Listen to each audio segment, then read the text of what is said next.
Sesudah membunuh bininya secara keji, Sabarudin nyerahkan diri ke polisi. Pelaku ngaku sakit hati dengan bininya karena dak dienjuk duit sebesar Rp150.000 untuk ongkos nyari gawe.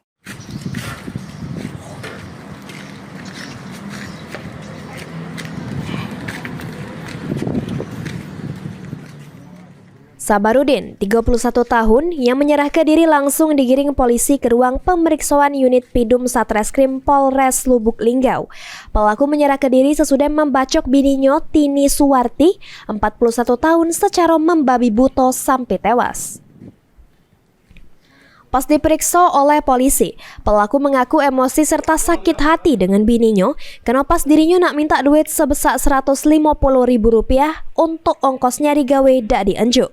Padahal menurut pelaku, bininya baru bayar dapat pinjaman duit dari koperasi sebesar Rp6 juta. Kalau ini tak duit lah, dari aslinya tak duit apa? Duit untuk ngecek kan dari gawi kan keliling. Berapa banyak kalau minta duit? Aku minta 150. Bukan setengah? Bukan, 150 minta. Tanggapan beliau sama? Itulah dari kasihnya. Gimana alasan? Tidak tahu, pokoknya dari kasihnya dari itu. Sebelum sempat terjadi pembunuhan, keduanya sempat terlibat cekcok mulut di dapur. Bini yang terus berkata kasar serta membantah omongan pelaku membuat pelaku gelap mata serta ngambek sebilah parang yang berada di rak piring, kemudian dibacok ke arah palak bininya. Berdasarkan keterangan pelaku, Sabarudin merupakan laki kedua korban yang menikah secara sirih. Faktor sakit hati tidak dienjuk duit melatari pembunuhan ini. Termasuk leher, tangan kiri, perut, dan paha.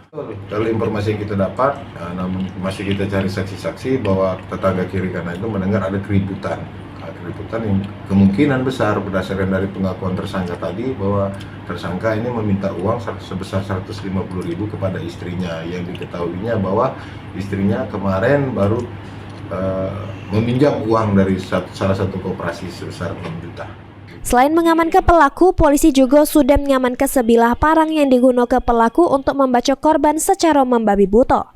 Sementara itu, polisi menjerat pelaku dengan pasal 338 KUHP tentang pembunuhan. Ini polisi masih melakukan pemeriksaan terhadap pelaku secara maraton. Mulyadi, PAL TV.